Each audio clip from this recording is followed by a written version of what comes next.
Hello everyone, this is Wilson with the Budget Manager by Excel Pass. In this video I will show you how to use the filter and the pivot table. These are the second and the third option to analyze and visualize our data. We're going to start with the filter table. In case the filters are not activated, we just need to click on the column headers. In this case, we can see that all the buttons that allow us to filter the information are already activated. So we just need to click and select the information that we want to see. For example, the frequency, the type of information, the category, etc. It's very important to know that this is the source of data used by the pivot tables and the interactive charts.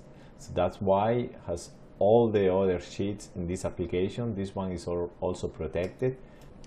So for instance, if you want to delete or write something on the cells, you won't be able. You cannot select any cell besides those of these columns. However, the first line is not protected because we need to use the filters.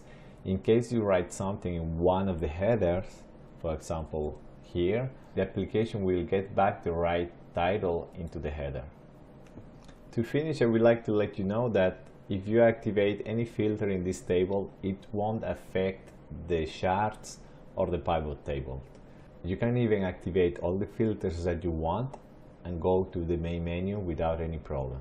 Also, this table doesn't allow us to make a deep analysis of our data. It's just a table to sort, filter, and search the information very fast. So let's go to our main menu and see what can we do with the pivot table. Let's start saying that the only line protected in this sheet is the first one. So you can change anything you want for the pivot table. All the fields, all the filters, the columns, the values, the rows. You can customize the structure of the table to create the reports that you want and analyze your budget from any point of view. For example, if I want to see the stores,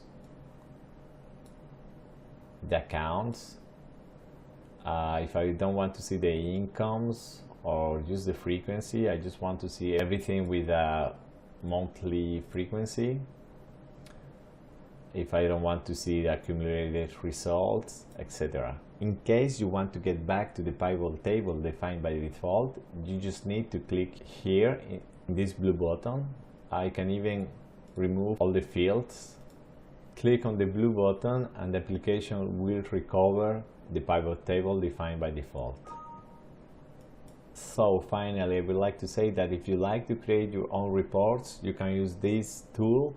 But if you don't know how to use the pivot tables, don't worry, because I'm sure that you will find all the information that you need in the interactive charts. Thanks for watching and see you in another video.